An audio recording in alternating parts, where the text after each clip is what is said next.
হালকা বৃষ্টি মাত্র ৮ থেকে ৯ মিলিমিটার, কিন্তু দৃশ্যপট যেন দুর্যোগপূর্ণ একটি শহর।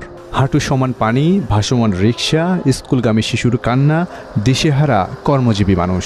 এটাই কি চট্টগ্রাম, দেশের দ্বিতীয় বৃহত্তম নগরী, নাকি উন্নয়নের নামে পরিকল্পনাহীন এক নির্মম ব্যর্থতার নাম?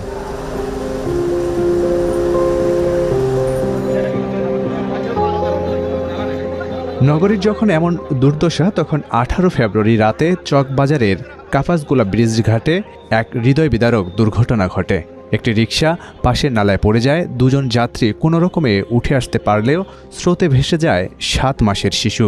পরদিন কয়েক কিলোমিটার দূরে চাকতাই খাল থেকে নিখোঁজ শিশু সেরিসের লাশ উদ্ধার হয়।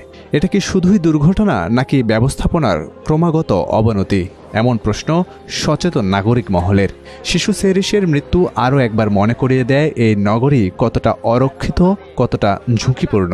এটা পানি পুরো লেভেল ছিল, তো লেভেল থাকা অবস্থায় আমরা রিক্সাওয়ালা তো বলতে পারেন এটা যে নালার পানি সমান।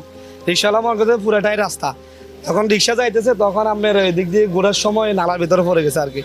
এগুলো ছিল না, তো আপনি যদি এদিকে এরকম গেট আপ থাকতো তাহলে তো পড়তো না, আর না থাকার কারণে তো পড়ছে।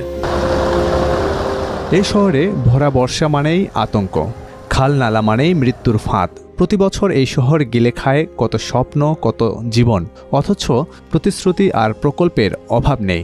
যে প্রতিশ্রুতির বয়ানেই ভেসে গেছে গত ৬ বছরে অন্তত ১৪ জনের প্রাণ। এই যখন প্রতিশ্রুতির ফল, তখন সিটি কর্পোরেশনের হিসেব আরও স্পষ্ট করছে কর্তৃপক্ষের উদাসীনতা কতটা নাজুক। পরিসংখ্যান বলছে, নগরের ৪১ ওয়ার্ডে খাল নালা রয়েছে ১,১৩৭ কিলোমিটার। নিরাপত্তা বেষ্টনী ছাড়া খালের পার রয়েছে প্রায় ১৯ কিলোমিটার। উন্মুক্ত নালা রয়েছে ৫,০০০